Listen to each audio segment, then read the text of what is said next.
Welcome, everybody.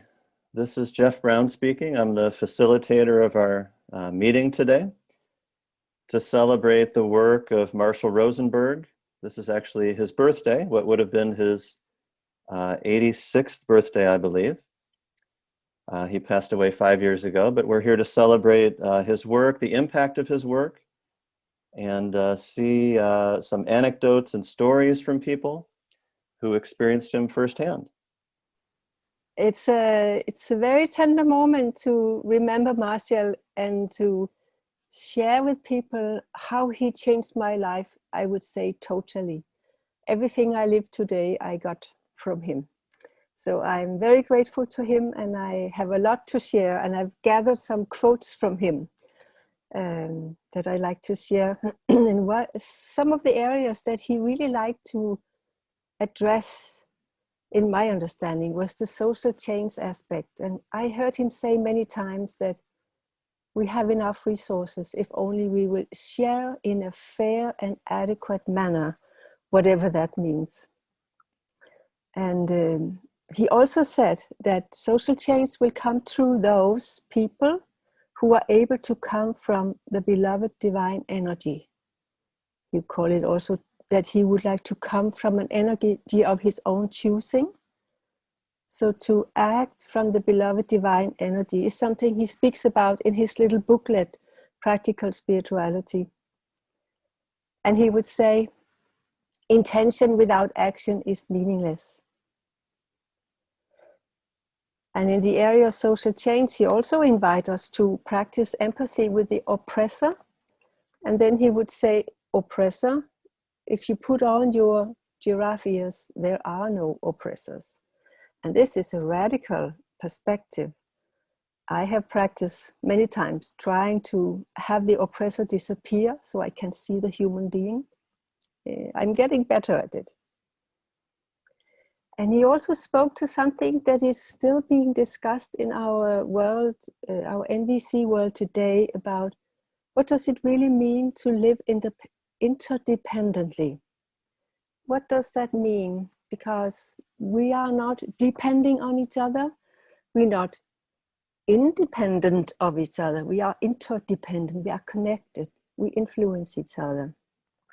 He also would say, when I was complaining about difficulties in my network, he would say, oh, then we need to show you how to enjoy when people freak out when you say something. Okay. Or put on your giraffe ears and there are no jackals. Things like that. So I'm full of situations where I have received very precious inspiration from him. Thank you, Kirsten. As I hear you give all these examples, I'm reminded of how many times I heard something like, there's no such thing as an oppressor. And it was shocking. It's like it had shock value, but it also really caused me to go really deep in myself. And well, what does he mean by that? How could that be possible? And you mentioned several of those things in what you shared. I'm guessing it was similar for you. Yeah, absolutely. Great. Thank you. Well, thank you, Kirsten. So the next person I have in mind is Robert Gonzales. Robert, I didn't check with you. I hope you're ready to go. Well, I'm always unprepared, but I'll go anyway. Okay. All right. So, first of all, I'm just so delighted to be here in this gathering as a way of honoring Marshall and his legacy, and his birthday is a perfect place for this. And I'm also just really enjoying the presence of all of these faces with people in the community that have been touched by Marshall. I didn't really get to know him that well personally, but I associated with him in mostly IIT trainings and other trainings. But then what I see him as this person almost from the cosmos, is that he's the bringer of this message, a messenger. And I see that the acknowledgement of what he brought is such a powerful thing. My first experience with him, I met him a long time ago in 1985, and in the middle of my training as a psychotherapist. And when I first saw him is in one of these like evening introductions, and I didn't know what to expect. And I had an enormous impact. He had an enormous impact on me. And particularly what I experienced was this in myself was a quality of my heart was opening, something in me deeply relaxed. I had a sense of this person is touching me in the place that I call home. I remember a poem that he wrote many years ago, and I think I memorized it. And this for me is really significant in terms of just as, anyway, it's significant, I think. He said, I don't trust prayers that don't lead to action. I don't trust tears that don't lead to action. He says, but I don't trust action that doesn't come from prayers and tears. And this, for me, really goes to the essence of that, perhaps how important it is to embody the deepest part of our vulnerability and our authenticity, but that it's necessary that this leads to something, this leads to action, and it has implications, of course, in our relationships, but also to the kind of action that's called for in life, in the world with systemic transformation. Knowing you over the years, Robert, I know that you've exposed yourself to a lot of different teachers and teachings, and I sense from what I've heard you say that something about Marshall's is really become an essential part, a really big part of what you share in the world. We're going to start with Mary Mackenzie. Mary is from the United States. So I want to tell one story about how Marshall actually completely shifted my life, actually.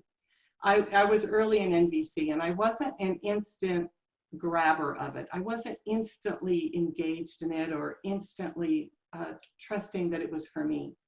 But I went to an IIT, an International Intensive Training, which was one of Marshall's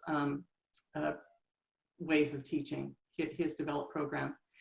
And I was told to ask for a private session with Marshall. So this was back in the day, many years ago, when we could actually have private sessions with him at these IITs. It was amazing, really, to be able to do that. And my intention in this meeting was to discover whether I was really all in. Am I really all in? Is this really for me?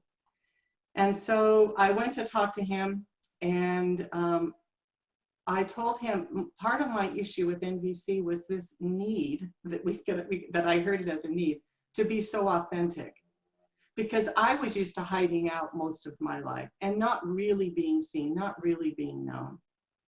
And one of the things that I learned in NVC was that if the basic tenet of basic tenets of NVC is to value all needs equally. And if mine weren't on the table, then how could I actually live that value of being that honest?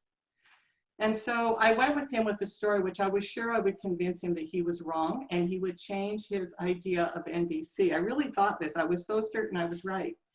And so I said, okay, so this thing about how you have to be honest and you have to, say the whole thing about what you want first, that seems really crazy to me. And I think people will literally run away from me if I enter my relationships in that way. And I said, and I have an example for you. And he said, okay. And I said, my example is, what if I asked you out on a date and I told you, okay, we're going out on a date, but what I really want is to get married. What I really want is 2 or 3 kids, and I want to live in Denver. Don't you think that would just make people run? And the thing that was so surprising for me was this, this element that I think Robert was speaking to a bit about, his divine energy, or the way, maybe it was his provocativeness, because I also thought of Marshall as provocative. He said, oh, I would just love that, Mary. And I said, no, you couldn't possibly love that. How could you possibly love that, Marshall? It makes no sense. You would run. Anybody would run from that. And he goes, oh no, I would definitely run to that. I would run to that. And after that, so this moment, the point of this moment was, am I really in or not? And I don't remember what happened next. But in that meeting, I left all in.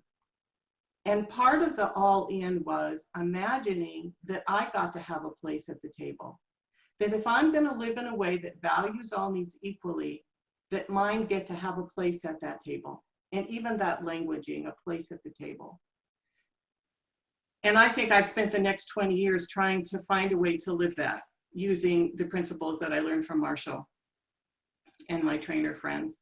And I think for me, it's an ongoing daily thing, because sometimes it's just so easy to do the so politically correct thing and let somebody else, their needs take dominance over mine. It's just so easy to do that in a way. And so for me, it's a daily ongoing practice to continually remind myself that I want to live in a world where all needs are valued equally. And as a business person, I have to tell you, there are many times when I have let go of financial gain so that I could live the value. And there are people in my life who think I'm nuts because of it. I feel deeply grateful to be celebrating Marshall on this day, and it was really fun to see him and to be here with all of you. Thank you.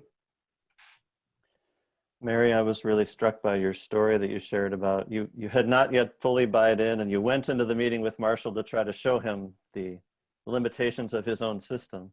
Yes. It reminded me of a similar experience where early on studying NVC with Marshall, he was talking about being honest and telling the truth and all that. And he said, only a fool would tell the truth in a punitive system. And I guess it's not exactly like your thing, but it just had this thing where a paradigm shift took place in that moment. And I'm wondering if for you, you can relate to that in any way. Like at some point, it just kind of, something just turned on its head, thanks to Marshall. Do you relate to that in any way? I can totally relate to it. And it's kind of like what Robert was talking about too, that there has been an ongoing deepening in me. Layer upon layer upon layer upon layer of deepening into understanding where Marshall was the very first time I met him. So 20 years later, this ongoing deepening, and each of those deepenings, I think, were a paradigm shift, an enormous paradigm shift. And the shift might only be a little bit, but the way I interacted in my world as a result of it was enormously different. One of my sisters said, you know, I can't even really look at you and compare you to the old you. We really just have to see you as the new you now. And that's kind of how I feel as a result of what I learned from Marshall over the years. There's not enough gratitude really to be able to express. I am just filled with gratitude for it. And honestly, there are very few things in my life that I have stuck with for so many years, and as I have with NVC. Thank you. Yeah, these little shifts that are actually quite profound and change our lives. Thanks, Mary. Okay, next, Towe Widstrand from Sweden. I met Marshall in 1987. And what was so radical for me was that he confirmed thoughts that I had had ever since a child. And I usually take the example of I have never believed in punishment. And at the time when I met Marshall, my daughter was 15 years and we were in a constant battle. And I didn't like punishment, and she was expecting punishment. And finally, he showed me an alternative. It wasn't easy, but at least I got the confirmation there is something else. Also that feelings are okay. I was taught in my family to not show any feelings. You should just move on, keep your stiff upper lip, your nose up, and walk through any problems as if they don't bother you at all.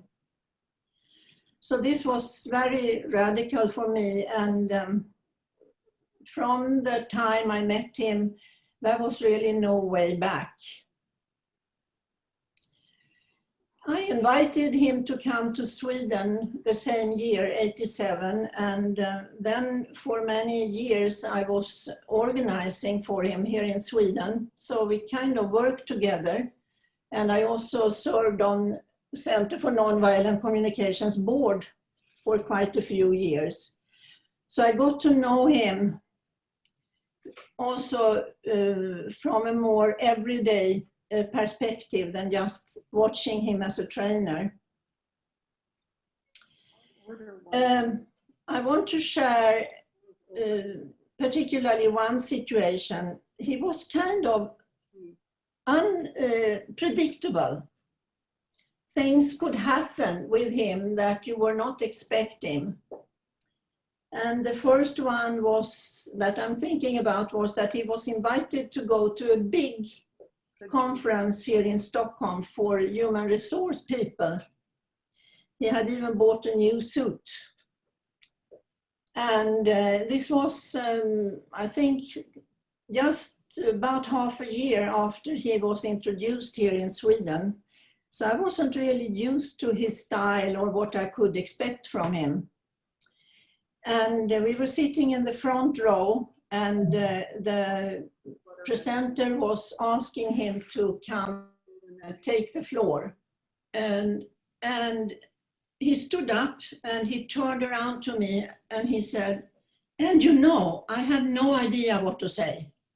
He was just about to address 500 people. And I got the shock, of course. But of course, then he entered the stage and he gave a marvelous presentation and played with his puppets, and people were all excited. Working with him, I know I could always trust that he could deliver. That's what you can say in the kind of professional field. He could adjust to any circumstances. And he worked in so many different areas: healthcare, the prison system, which he loved, and educational system, and so on. So we were really working together and sharing NVC widely. You could share anything with him, anything that went on inside, no matter how crazy it was. He would listen to it and he would receive it and he wouldn't judge you for it. I am still amazed at how we are able as trainers, and now I'm working as an assessor, that of the power of NVC, just to see all of you being here with us is such a manifestation for me how alive NVC is, even beyond Marshall. So much grateful I am for his gift, but also so pleased that it's possible to share it in such depth now worldwide. It's been amazing to be part of this moment. Thank you. So let's hear from our final two main speakers, and that would be Gary, Baran, and Liv Larsson. Gary, I'll have you go first if you're ready. Gary is from the United States, and actually Gary for a number of years was the executive director in the early 2000s, I believe. So in addition to being a trainer, Gary has been the director of CNVC.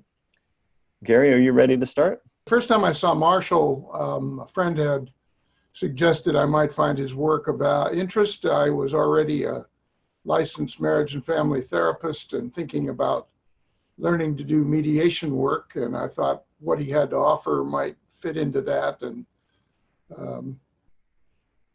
so that motivated me to drive up to Santa Barbara with my wife and a couple friends and spend a day at a workshop with him. And I got way more than I expected. In fact, it transformed my life initially. I was blown away by what he had put together. And I sat way in the back of the room and I laughed and I cried through the whole presentation, which was 5-6 hours. And within a week, I was sharing the process with other people, you know, even though I hardly knew what I was doing. But my wife had purchased the giraffe and the jackal puppets, and I was already all in. Didn't take me very long because I saw that he had put together something so comprehensive and seemingly simple that it could be shared widely and would have a huge impact in the world. And I was very interested in seeing that happen greater peace on earth, things of that sort. I want to also mention, in general, the power of reframing that I experienced from Marshall. And one example that I doubt anybody else here has heard of is I was talking to him one day about my salary as the executive director. And he said, "You don't get a salary." And I said, "What?" You know, it was one of those shocking, of course I get a salary, and you get a salary. And he said, no, you don't get a salary. You get a gift from the community. And it took me a little bit of time to take that in, but when I took it in, I just loved it. It was really a radical transformation of how I understood my relationship to the NVC community, because most of the money was coming really from workshops that he was offering. And for him to see that as a gift and not as payment, I found very liberating and touching, just very touching. I was able to be with him at what was called an advanced training for trainers. There were about 10 or 12 of us, and maybe more. And somebody asked him, what do you do to prepare for a training? And he said, the first thing I try to do is get the concept of being a trainer out of my consciousness. So I don't go into the training thinking I'm a trainer or I'm the trainer. And I thought, well, what a wonderful way to look at it. He just wanted to be present, and he recognized that any label of that sort, I'm a trainer, I'm the director, whatever it is, would be a barrier to that kind of connection, the heart connection that he was seeking. And to return to what I started with about the first time I saw him, I think it was both the use of his puppets and his songs, which he wrote, which opened people's hearts. It was more than giving them information in a structure and a model, all of which was elegantly put together, but it was the open-hearted response that was evoked by him sharing himself in that way, using the puppets. I think a lot of that makes it less threatening to people to open up about their feelings, their pain, and so on. So it was that really touched me as well, and impressed me with the power of this process. One of the things that stood out that I heard you say was about the money, your salary. And I'm thinking about how money is such a sensitive and important topic, and how Marshall would talk about money being a need, not a strategy rather than a need, I should say, and how that kind of blew my mind as well at first. So thanks, Gary. Liv Larsson is from Sweden. Liv, if you are ready, please unmute yourself. We'd love to hear from you now. So there were two things that came to my mind of meeting him. And one time was when I was part of an IIT, an international intensive training. And I had been, I don't remember, maybe I was a trainer already, but I know I was there as a participant, and I had a sense that I didn't belong. Like I wasn't invited to dinner tables, or I didn't have a sense of that I was wanted in the sense of connection with other people. And I got some feedback about people not having a sense that I was accessible or that, open and so on. So I felt more and more like fearful and closed. And so I went to talk to him at some break, and I told him, I got this feedback, and I don't feel like I'm trying to hide or that I'm not showing myself and so on. What is your view on this? What is your take on this? And he said something like, I don't remember exactly the words, but he said something like, yeah, you can be pretty intimidating and not so open. And I felt like, that kind of shock, because I was, of course, expecting him to come with this empathy and, understanding and so on. But this was much better. This, what many of the trainers mentioned before, that he was provocative, that he he was not playing it nice when playing it nice was not supporting the person. For me in that moment, it was much more supportive that he actually told how he experienced the connection with me. And I said, so, but I don't know what to do with this. And he said that, I recognize this because I also get this sometimes, especially when I do residential trainings and I come down for breakfast, for example. I prefer to take the breakfast, go to my table, sit alone and not, chit chat. I'm not kind of open for that early in the morning, or maybe I want to go to my room and eat, not talk with people. And people complain about this, that I'm not there with them, and then so then I said, so what do you do then? How do you handle that kind of feedback when people don't experience that you are there, present, and like a human? And he says, well, I have started to smile in the mornings. So when I come down for breakfast, I smile.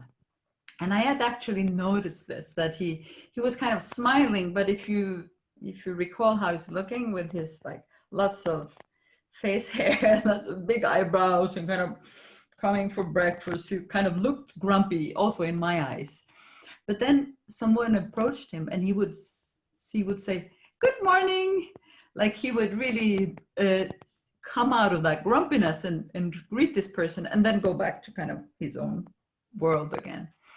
And so I pointed that out. I asked him, is that what you meant, those moments? Yeah, he says, I know that people experience me kind of grumpy and so on, so I try to give them a smile. And because of the honesty, I dare to ask him, but don't you experience that as being inauthentic, like being kind of fake, because you're not so much in the mood of like that smile? No, he said, I am not faking that I want people to feel okay, that I want people to feel welcome. I am not authentically wanting to speak with them or connect with them much longer than in that moment, but I want them, generally, I want them to be feeling at home and being received. And then there was another thing that was in a training where I was taking part, and it was the last day, and there was a round of appreciations, like people giving each other appreciations. And nobody expressed an appreciation for me. So it's like kind of the same theme. I had no sense that, I think it was even in Denmark, Kirsten, I think you were in the same training. And I was getting more and more nervous about nobody has experienced anything that I have said or done or given as a gift. So like feeling more and more tense. So I kind of said, Marshall, I need help. I'm in pain here. What can I do? And I explained where I was in my thinking and how it felt. And then he said, but if you want appreciation, why don't you ask for it? If you want it, why just, check in? Maybe someone is sitting on something that they want to express. And I said, oh, that's too scary to kind of show. And of course, the whole thing in my head was, I don't want to show that I'm needy. I don't want to show that I don't need anyone. I'm kind of fine. I don't need anyone to appreciate me or so. But so I told him, I don't want to be seen as needy. And then he said something that I think for me was one of the most important things that he said.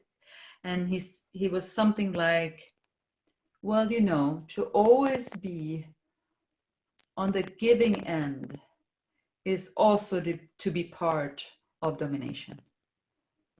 To always be or trying to be on the giving end is also to be part of domination. And it was so clear that one part of me wanted this appreciation, wanted to be seen, wanted to be human with the others, but one part of me didn't want to show that I needed it, that I wanted it. It was like one part of me didn't want to come down to the level of, yes, I also need to be seen just like everybody else. I also want to be, to get to hear if there's something I did that was a gift to someone. To come to that level, just human being to human being. and not be playing the game of domination. This has also been one part that for many, many trainings I always asked for appreciation, but just to practice getting out of my idea of that I don't need anyone, I don't need anything. I can give, but I don't need to be received. Oh, I don't need to receive anything. How always being in the position of giving is a form of domination. Mm-hmm. And I remember hearing Marshall say something like that. And it immediately went to the nice person in me, the person who had always tried to be nice and giving. And it caused me to reflect on working for charitable organizations or nonprofits, helping other people. It's like, oh my gosh, you know, I had fallen prey to thinking that being nice and compassionate were somehow the same thing. So I enjoyed hearing that. If there's anything more you want to add about that, feel free. No, I love that rephrasing of it. Right, great. Well, thank you very much, Liv. Thank you. So I'd like to begin actually with John Kinyon. John is from the United States, a longtime trainer. John, are you ready to begin? If so, please unmute yourself. Okay. Well, hi, everybody. Really nice to see so many people showing up for this. Some faces I recognize. I get to be here also with my colleagues who I don't get to see a lot. It's wonderful to see you all. So I met Marshall in 1998, and I knew I'd met someone really extraordinary. And Marshall was, if anybody who knew Marshall, and those of us that are going to speak knew him well, very close. And, you know, he was not a perfect human being in certain ways, but what I experienced in him through the many years I knew him was a level of commitment and dedication that I knew pretty much right away when I met him, that he was in that category, like of a Mahatma Gandhi and Martin Luther King and Mother Teresa. It's like that for me, and I think for many. And what made him that way, and then I'll speak to how it has affected me, but that the people that have a certain level of dedication and commitment to service and to giving to the world, even when it's really, really like, it seems like this incredible sacrifice. That Marshall had a very lucrative psychology, counseling, consulting practice, making a lot of money. He gave that all up because he found something he wanted to share with the world. And he had to drive a taxi cab for a while. And then he got invited places, and he was living like barely paying bills for quite a while. And he was traveling all over the US, and then he got invited all over the world. And he did that for decades. But Marshall, not everybody knows, Marshall hated to travel. He hated airports. He hated being on airplanes. He hated traveling. He wanted to just be home. He said that over and over and over again. He just loves to be, and he was constantly on the road, literally 340 days out of the year he was traveling. So that level of giving. And he also, I've been thinking lately about how do we resist, like this, Marshall talked about the systems we live in a lot and how that affects us. And now I think we're seeing so much the kind of what's the systems are being more revealed and how we're being affected. And he was like, and I thought, how do we resist? What do we do to not cooperate with that? And Marshall moved to Switzerland, and he over and over just made the choice to, just like he was this fountain of giving of this process everywhere he went. And so, I mean, that's the thing I wanted to, and I'll wrap up here, Jeff, but that the way that it's affected me is like, how can I keep pushing that edge of what am I willing to give out of the joy of that giving, but to sacrifice and to be willing to, what can I do to not support the systems that are creating all this violence that we live in and that are so oppressive? and how to like want to move towards one of these kind of people like a Gandhi or a Martin Luther King or somebody that for me, again, Marshall was in that category of just a great soul, a Mahatma, a great soul because of that willingness to give. One time I asked him, Marshall, why don't you ever go to the beach for a while and just relax? And he just looked at me and he's like, why would I ever want to do that? Like going to these workshops and giving to these is like, that's all he wanted to do. So that's, that stayed with me and fueled me to like, how can I give as much as I possibly can to the world and to what we need in the world for more empathy and more compassion. So that's my little piece.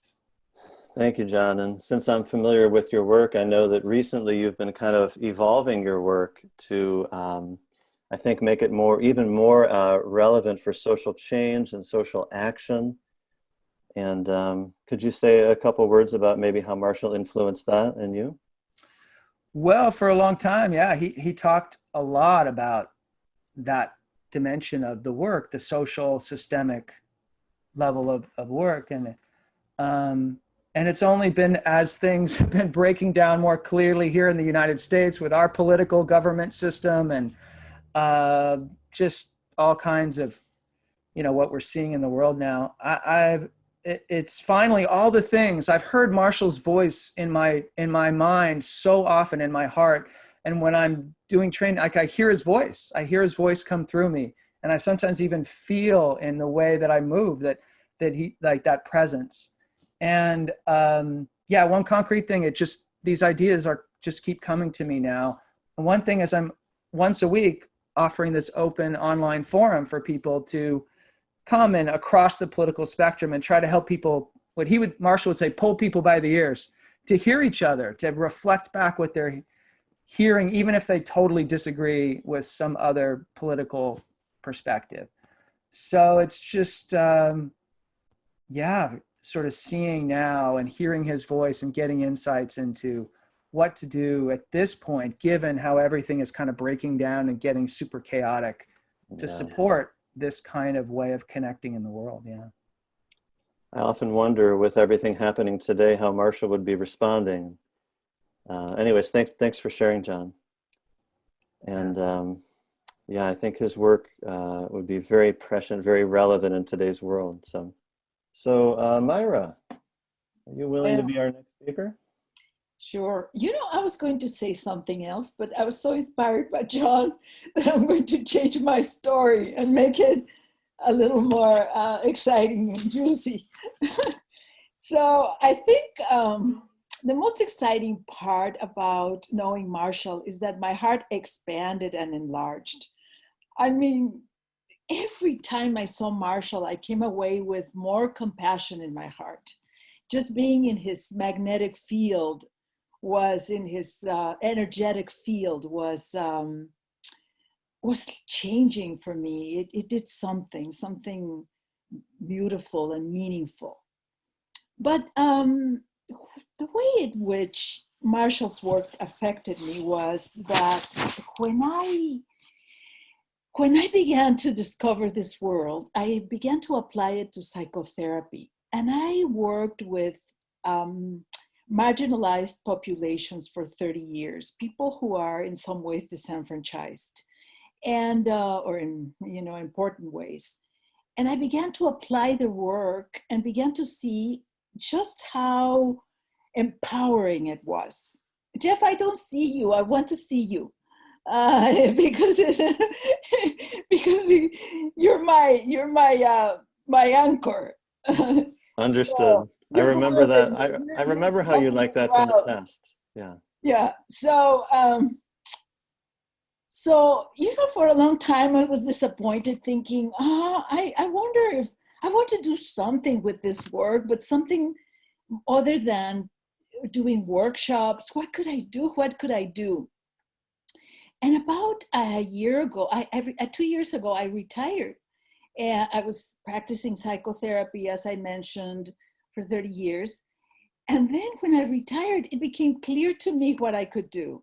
I could actually write a book about the application of nonviolent communication to psychotherapy working with certain groups. For example, I did so much work with women in violent relationships. And as some of you may know, these relationships can be dangerous and sometimes lethal.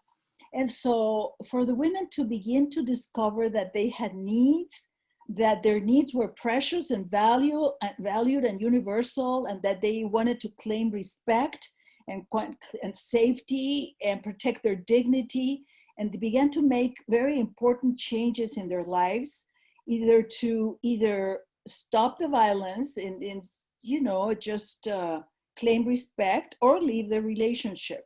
And not everyone did, not 100%, but many did. Many did, the majority did. So what I'm doing right now, in fact, I just finished, is writing a book called Needs-Based Therapy. This is not a plug, by the way, although it may sound like it. What I'm trying to say is that this is all Marshall's inspiration. This is all about how empowering the work of nonviolent communication can be. Thank you all for being here. May you be well in this very challenging times. I'm done. Thank you, Mette. Just as I hear you talk, of course, I've known you over the years, but I just get a sense from the tone of your voice as you describe the impact of Marshall, just how much of an impact he's had on you. Yes. I think it's quite obvious. Yeah. Thank you. Yes. Great. Katherine Singer, I am curious if you might be ready to talk. When I first met Marshall in 1998 in the auditorium, like in a big place, about 600 people. And he came up on the stage, even before introduction or anything, he just grabbed his guitar and started singing, "There is a Place."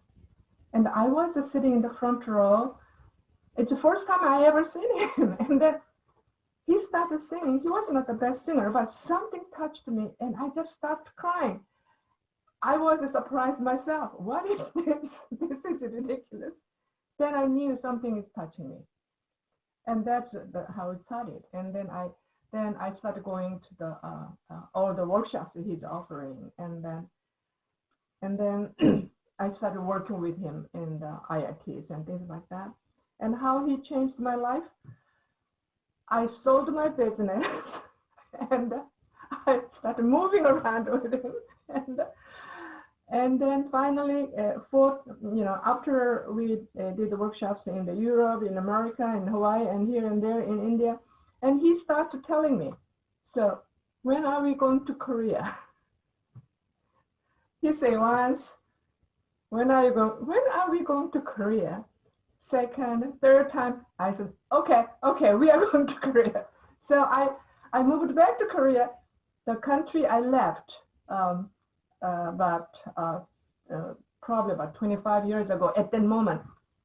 When I left Korea, I was telling myself that I'm not coming back this country ever again because I was having a hard time in Korea. And then I moved back took embassy back to Korea.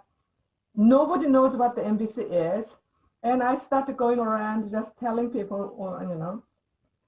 every chance I have. And then I was telling Marshall about, this is hopeless. and then he was telling me about how he started. And he said, one time I drove 4 hours and only one person showed up. And he said also, there was a time I was sleeping in the car. And those stories, just simple stories, but it really touched me and moved me. And since then, whenever I have a hard time starting in Korea, he's inspiration. And then, as John mentioned, his commitment and his clarity of his purpose, it's like a crystal. Every moment, the clarity of his relationship with money, with time, and his purpose is it's something like that I read in the books. You know, hey, this kind of things happen to so whenever I have a hard time in Korea, he was just like a lighthouse. Also, after he came to Korea, he wanted to go to China. And it was one of his dreams to go to China, but it didn't happen while he was alive. And now, when I see what's happening in China with the trainers, Louis, they just had some conference on education. I know he will be very happy, and just knowing that. Yeah, I'm done. Thank you, Katherine. I forgot to mention when I introduced you that you're from Korea originally, and then you lived in the United States for a lot of years. And I think, if I'm not mistaken, one of the main reasons you moved back to Korea, if not the main reason, was to bring nonviolent communication there. And you started a center. I think that was your main motivation, yes? Yes, that's true. Great. Okay, thank you. Thank you for sharing. The next speaker I'd love to hear from is Chris Rajendrum, Father Chris. So it is significant that Marshall, the day that he was to come to Sri Lanka, there was a bomb blast in the most important temples, Buddhist temples in Sri Lanka. And immediately I had to call Marshall and cancel his trip, and everything came to a standstill, and I was stuck in the capital city, not being able to go back home even. And when I was there stuck really and didn't know what to do and feeling rather miserable, suddenly there was a call from someone from Sri Lanka. I think he was who called me, and he said, "Are you Chris Rajendrum?" I said, "Yes, I am." And he said, "Would you be willing to come? Do you know anything about NVC?" I said, "Yeah, I know something about NVC. Would you be willing to come and meet us and to share something about NVC?" So right away I knew that Marshall is there, and I was able to go and they asked me to just share a session. So I went there and shared about NVC, what I knew. And they asked me to stay for 3 days, and I continued every day sharing NVC, and it was lovely. And I knew that what Marshall was carrying was something very, very precious. It is like the Gospels. It's the good news. And everyone was eager to hear. And so it was a tremendous privilege for me to have met Marshall and to be with him, close to him, because I couldn't imagine him, but he invited me to be part of the board. So that means I get to, in those days, the board meetings were about 2-3 days in different parts of the world. And so you get to be with Marshall for 3 days. And that was a lovely, lovely time. And it's a real precious time. So, and that is what I really still continue with my work and everything I do. I think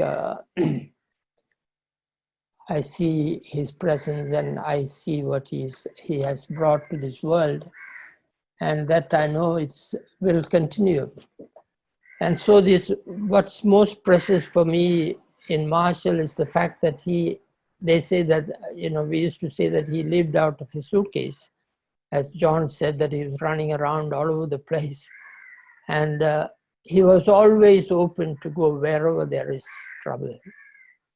And when I asked him, would you be willing to come to Sri Lanka? He said, right away, yes, of course, as soon as we find the money.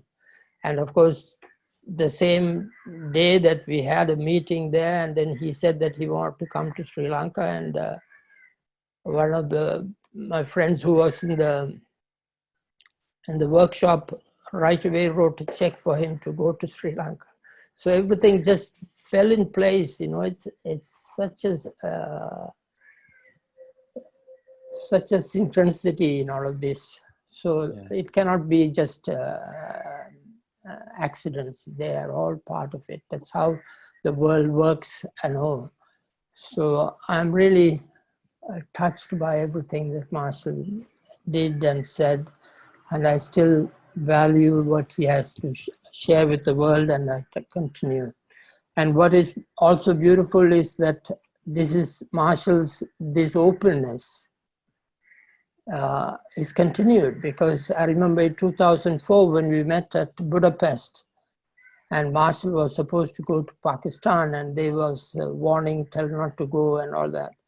And there were two people who were ready to go, and I think John Kinyon here and Ike Lasseter right away took the bag and went to Pakistan, because so I see that there is a continuity that flows, and I don't think that we need to be alarmed or fear so much, because what is the gospel has its own power and has its own way. And that is. Thank you, Chris. And there's your timer going off. I don't know if you set a timer for yourself or not. Yeah. So thank you. I'm really struck by the power of intention. How I think what you're saying is you saw Marshall just being totally devoted, totally dedicated to his mission, and things would happen that would support that mission happening. Yeah. So thank you, Chris. And this video is by the current director of the Center for Nonviolent Communication, named Maria Arpa. And she has a short message for us. So I'm going to share that with you right now. I hope you've enjoyed the celebration and the sharing and the listening and the connection from Marshall's work and the stories of his life. And now it's time to ask you to give us some money. So please follow the link in the chat and make your donation to CNVC so that we can continue this work and take it out far and wide. Any amount that you can afford that doesn't cause you any hardship is a generous gift that we accept with love. Thank you. Jim and Jory, I'd like to start with you. Thank you. The very first time I met him was in a training. Jim and I were mediators for several years, I think 7 or 8 years before we met him, and we were invited to attend a mediation training with him. And practically in the first 2 or 3 minutes, I could sense the difference in the shift in how he was looking at things. It really made a really impact on me and opened up my eyes to various things. For example, at one point, he shared a scenario of a mother in the supermarket, and there's a kid and the mother is screaming at the kid. What do you do? And so he really, he was pointing to that mediation or all these skills were not just to be used in our own lives, but actually how do you step in when you're seeing something that appears to need support to help build connection, as opposed to the possible danger and violence that the child may have been subjected to. And so we went into our little groups and we brainstormed what we would do, and the insight out of what he had shared with that was so powerful. What he pointed out was that our instinct is often to go to the child. Oh, the poor child. We feel sorry for the child. And what he pointed out was the possibility of the violence that might be projected onto the child if we seem to side with the child. This was actually a big insight, to realize that the one who's crying the loudest is the one who needs the most empathy. So that was the first day I met him. That was the insight, to really to care for the one who actually is in power rather than the one who isn't. One time after a several-day training, someone went up to him about something that was going on 6 hours away in New Mexico, and they needed support. He just, got in the car and he went. So it was that kind of drive that he had, that he would just jump in. But that leads me actually to a moment when I set up a training for him, and I said to him, so how many people do you want to see that evening, in the evening after the training? And he said, no, I can't see anybody. I mean, this was totally out of, he said, I have a friend who really needs some connection, and I'm just going to spend time with this friend. And I was like, really? I had never heard him say anything like that. It was a real, what? And so the following morning, Jim and I picked him up at his hotel, and we were taking him from Albuquerque up to Santa Fe. So it was an hour-long trip. And what would often happen is Marshall would fall asleep in the car, and he'd get asleep wherever he could. And we're driving up to Santa Fe, and he never stopped talking. The entire time, he was like 2 feet off the ground, and saying, I think I found the love of my life. I don't remember his exact words, but he was like so totally enamored. And the person, he said, I was with the person I know I want to live with and I want to be with. And it was Valentina. And he spent an hour in the car, just so excited, having met, he knew Valentina before, but having experienced that quality of connection, that he was in love, and he was like a teenager. He was so adorable. He was just such an authentic being. And he did a training in Santa Fe that day. There was a chair that was sitting, like a stool that was sitting there that he could sit on. The man never sat down. I'm not even sure his feet touched the ground. He was so excited.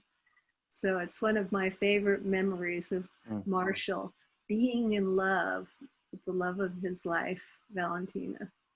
Beautiful. Yeah. Thank you, Jory. Yeah. Hard act to follow. I was at that same training Jory mentioned, and I had the similar experience that other people have mentioned of having that experience of just within a few minutes, having a sense that, oh, this is what I've been looking for. And I just so appreciated the simplicity of NVC, that with these 4 components, you could learn the essence of NVC in 5 minutes, but I could see also that it might take a lifetime to master. And that's certainly been my experience. But the next training that we took, it was maybe 2 months later or something like that. He came back to Albuquerque, and I'm the eager student, and I'm sitting on the front row, and I'm trying to absorb. I've dove into the NVC community. I want to learn everything I could possibly learn about NVC. And so he's doing a role play. I'm sitting on the front row. He's doing a role play, and he's trying to demonstrate how you make a request. And he's asked somebody from the audience to come up and play the role of his wife. And she's the one who's trying to practice making a request. And she's struggling, and he's not making it easy for her. He's playing the role of the husband, and he's just kind of sitting at breakfast, reading the newspaper and having her do all the work in the kitchen. And she keeps making request after request. And he keeps saying, no, I'd rather just read the newspaper.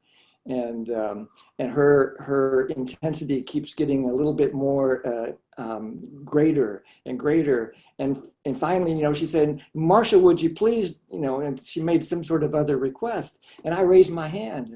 I say, Marshall, I don't think she's doing it right. I think she's making a demand. I don't think she's making a request. And he looked at me, and Marshall had this incredible ability to have independent eyebrow movement.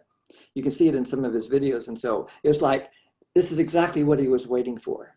And he raised one eyebrow, his right eyebrow, wish I could do that. And he looked at me, and he reached over and he grabbed his giraffe ears and he put them on his head. And he said, when I have these ears on, I can't hear a demand. And I'd say that's the moment that my life changed forever. When I saw that I had the responsibility, that I had the ability to create the meaning of any communication. And I could do it by focusing not on what another person did or how another person behaved, but about what another person needed or what I needed. So it was a complete reframe of my entire existence. And it has led to me being able to recognize people on this call here from all over the world. I see my friends in China and New Zealand and Taiwan and all these other places, and none of it would have happened had we not stumbled into that workshop that day. So it opened up my heart, and it opened up my mind, and it opened up my life in a way that I hope happens for you. I'm finished. Thank you, Jim. I'm really touched by you describing that moment, that kind of pivotal moment. And I'm thinking about the paradigm shift that happens for so many of us, where it's almost like life is different. And it sounds like for you, like there was like life before that moment and life after that moment, like something clicked for you. I see you nodding your head. Yeah, and it's this paradigm shift that has so moved me as well. So I'd just like to add to Maria's request or invitation that we would very much enjoy joyful giving. And by joyful giving, that's a phrase that Marshall would use, I heard him say, is that he did not want to receive money from anyone unless it was joyfully given and joyfully offered. So one of the things that we can do to support our desire to contribute in the world is to give our time, effort, and money.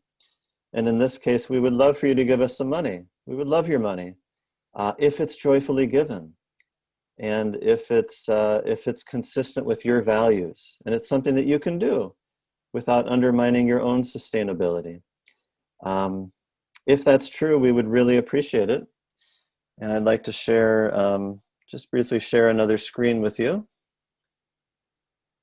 There we go. And just to give you a sense of how you might make a contribution.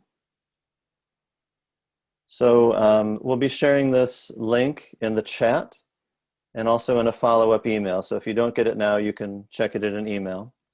But we've established a fund called the Marshall Rosenberg Legacy Fund to carry on his work throughout the world. Nonviolent communication, as far as I know, has made it to 40 or 50 countries around the world. And we'd like to bring it to where it's needed the most in political situations, conflict situations. So there's, this is what the page looks like. It's based in US dollars.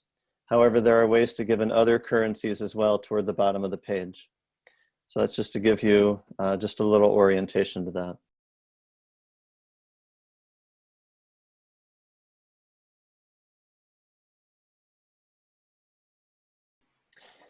Okay, so we're just about at the end of our time here. I'm tempted to take questions from the audience, but I think that would probably take us considerably past our time. So I think I'd like to just conclude the session right now, leave it as it is.